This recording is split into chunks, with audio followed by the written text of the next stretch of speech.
Good afternoon. And now I know that I'm the last speaker just between this presentation and the drink, so I'll try to go fast so we can keep also the time for the pictures also. So a little bit of my background, I think you heard a lot about me, so I'm not going to go into this, but I'm more like mathematicians, statisticians, as you can see, and also logician. Logicians like definitions, like precise terms. So I'll try to be precise without being pedantic. I promise I'll try. A little bit about my company. We like to define ourselves as a venture builder. So we are not an incubator, we're not an accelerator, but we are very hands-on.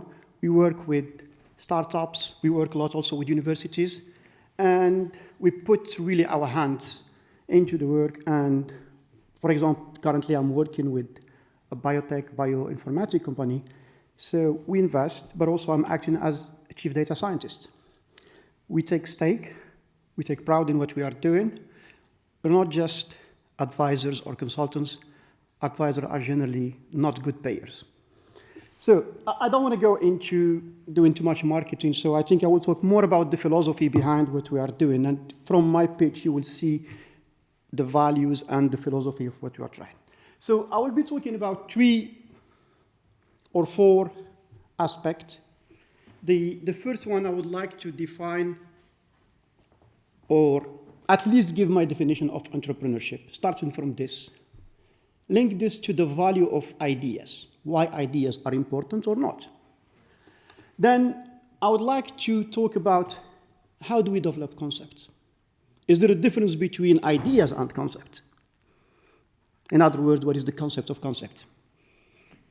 And then I would like to talk a little bit about business model and the link between this concept. And then I'll just summarize and give some summary of and takeaways.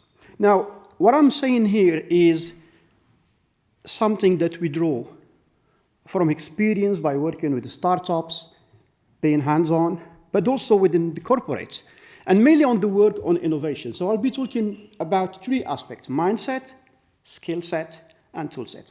I would not have today the time to talk about the tool set, but I'll give you a hint of some ideas about what we mean by this. Now, the first thing I would like to talk about is entrepreneurship and the value of ideas. Do you believe that ideas are important for entrepreneurship? Yes. Okay, that's good. So at least I don't have to do anything. So when we look to the word entrepreneurship, by opposition to George Bush Jr., the word entrepreneurship comes from French. That's because he said that actually French don't even have a word for entrepreneurship. They don't have entrepreneur. So, and entrepreneurs mean undertake a task. So there are 2 words that I underlined: determination, and I will come back to this one, and the other one, measurable success. No matter what this success, you have to quantify it, you have to be sure, okay, these are the goals, these are the aim, and this is where I'm going. So undertake a project with determination and success. Success is yours. Success is related to the value you put on success. It's not necessarily monetary.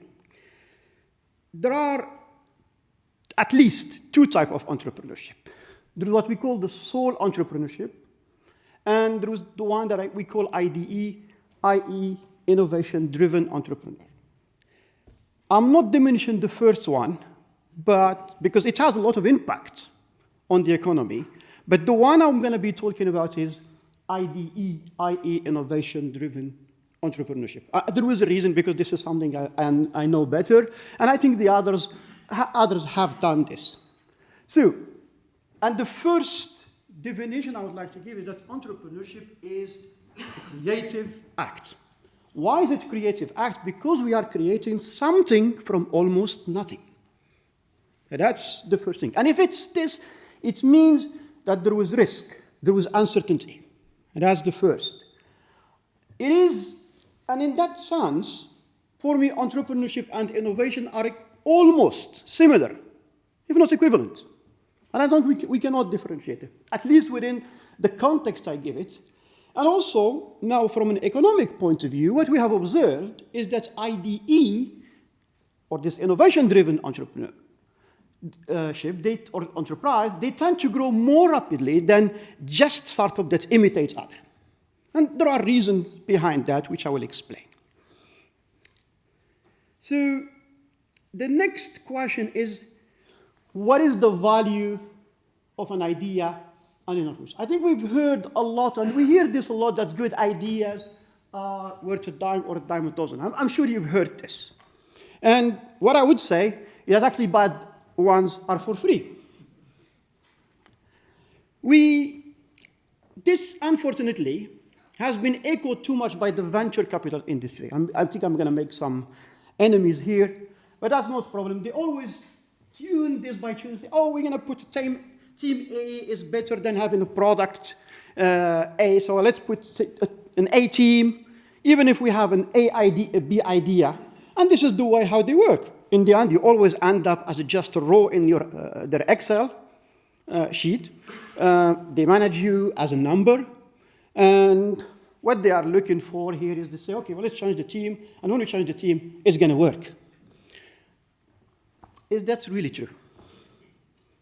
Now, this is the question I'm asking. Well, there was a part of the truth. You don't need to have an idea as big as Mr. Bill Gates' idea to build something like Microsoft. So, of course, if you are caring for something big, we talked this morning about, do we need experience, do we need skill? I said, yes, there was this. We need an A team, etc. But it doesn't mean that the constitutive idea has no value and no impact for enterprise. I believe this is very important, and especially it has, as I will show later, a major role in the creative of creating a startup and the concept of startup. Unfortunately, what we see is that a majority or a lot of startups have what I call half-cooked idea. And this is exactly the concept I would like to explain. And this has a huge cost. Actually, what I've heard, I've seen, I've read, is that the whole venture industry in Europe, the whole venture capital industry has at least 20 to 25 years are lagging behind the US industry. And we're still pushing for this type of a paradigm that, hey, an A team is better and ideas are not important. Now, here is something. Often we mix four things: inspiration, ideas, and concepts, and even products. We believe that creativity is equal brainstorming or sudden inspiration. And, oh, I come with flashes of genius. Now, and concepts develop overnight. That's not true. Concepts requires a long and full thinking. What happened, and actually there was scientific studies, where we put people under MRI, and we find that actually the region of creativity is the same as the one as humor. Why? Because when we are relaxed, this is where the ideas come from. It doesn't mean that we have not been thinking. It requires a huge thinking. Actually, it requires what I call a systematic process. Developing a concept is a systematic process. And this is, yeah. So, and the quality of the idea is a very decisive factor. Now, how do we develop ideas, or how do we develop concepts? What is a concept? Let me give you some examples. First of all, a product concept is not just an idea. It must provide customer users, or in general stakeholders, what are the necessary information so I can say, yes, it's worthy, continuing or not. In other words, behind this idea, behind this concept, there will be always some kind of investment. There was some kind of effort.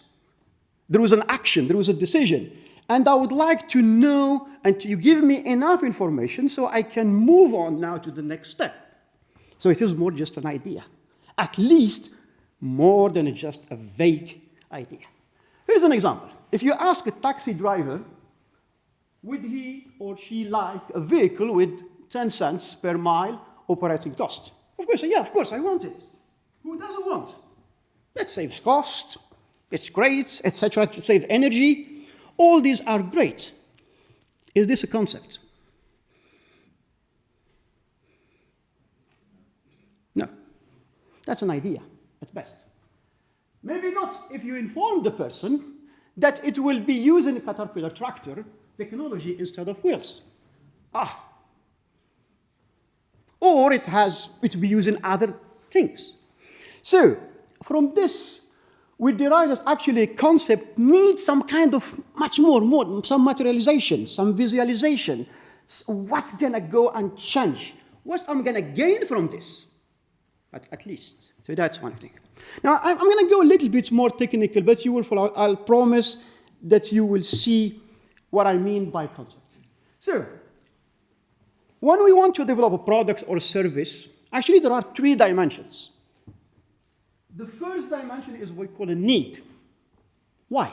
Why do you need this? What is the problem? What are the pain points that is solved? What is the purpose? Why are we doing this? And you might have to ask multiple why. Till the person tell you, I don't know or I don't care. Okay? The next one is the technology. And when I'm talking about the technology, it does not mean necessarily high tech. It means what are the materials that you are using? What are the resources that you are using? Anything is a technology. I talk to you through the web, or I talk to you online, but here I'm using still technology. Even if I am not using these microphones, I have to excite molecules of air that have to come to you. If we are doing scuba diving, how are we going to communicate? Signs or others, that's still technology. And then the form. The form is the shape, is the process, is the business model. So a concept is at least 2 out of the 3. It's either a need and a technology, a need and the form, or a technology and the form. A product is the 3. Now what I'm going to show you here is that if you understand this definition, it will allow you to apply a systematic process of innovation. Just by getting to the definition of what is a concept. Well, we all know that actually if you start from the need and you go from the need to the form to the technology, or from the need to the technology to the form, that's what we call market pool. Technology to need to form, or you start from the technology is technology push. You start from the form to the technology to the need, this is what fashion or trend. That's exactly what Apple is doing. Now, is that the only things? No, there are more. You can now start and looking into combining this, and it becomes a Lego game. And it's even allow you to see what are the trend, what is the future, and start to take something and say, hey, what is the need? What is really solving? Can I develop it? Can I see what are the underlying and hidden? And that's exactly what is innovation. So what is innovation? As I said, logicians like to put the dot on the I. So what is innovation? Well, most of the time, people believe, or there must be innovation at the beginning of anything. What I'm saying is that there is a huge difference between invention and innovation. Invention qualities or distinctive characteristics is uniqueness, whereas innovation is about value. What am I going to gain from it? We love Venn diagrams. So there are some inventions that end up as innovation, and not all innovation need necessarily inventions. So you can be innovative without having any invention. What matters the most is innovation, not invention. It's the value that creates. And so what is it? It's just a knowledge process. It's a knowledge process that tells you and keep asking the question. So the best tool is being naive and asking, why is this? What does it do? How can I change something that is currently doing this? And how can it be better? And I believe that the key challenge of founders is to shift their mindset from a pure inventor, from pure technologist, to innovators, i.e. looking what is the value. Now, what is missing in order to do that is what we call is how to move from these inventions to value creation. All these are raw material. We spoke this morning about technologies, we spoke about patents, all of these, but what is missing? What is missing is the business model. The business model is all this process that allow me to say how I'm going to create value. And if, what I'm saying here is that if the entrepreneurial concept is lacking, there will be no capital or management that can make for it. Because this is a very important element. I'm going to just go here fast. So a business model, and in a nutshell, are a set of assumptions that allow me to see what is the revenue model, how is this fit with reality, what are the result impact, and what is the leadership. And so business model, because it is a set of assumptions, it's not something that is really written on stones. So it has to be validated. You have to accept that there was uncertainty. And therefore, again, there was a paradigm shift. It means that we have to accept that entrepreneurship is an experimental process, is a learning process. And that's something that is difficult, which is not encouraged, again, necessarily by the venture capital industry. It is like a composition where you keep working and eliminating false notes. So it takes time. Unfortunately, we have been saying that actually, no, it's not fashionable today. You have to move fast, fast, fast. No, it requires thinking. It requires deep thinking. It requires to eliminate uncertainty, but also to tolerate uncertainty. There are tools, there are techniques. I'm not going to go into this, but we can talk this during the break. And to finish, here are some takeaways. So for me, innovation is a new concept that adds value, and the key word is value. The quality of a concept or idea is a very decisive factor. It worth more, and no capital or no management can take for this if it's lacking. It requires a mindset shift from a pure technology engineering to tolerating ambiguity, risk, failure, and diversity. And to finish, I would say an innovative entrepreneur is like a good cook. So this person needs more than just cooking skills. The person needs a love of experimentation. They need to see how things work. They need actually to recognize the trend and to react to the change. And more, they need the pleasure and satisfaction of work. That's it.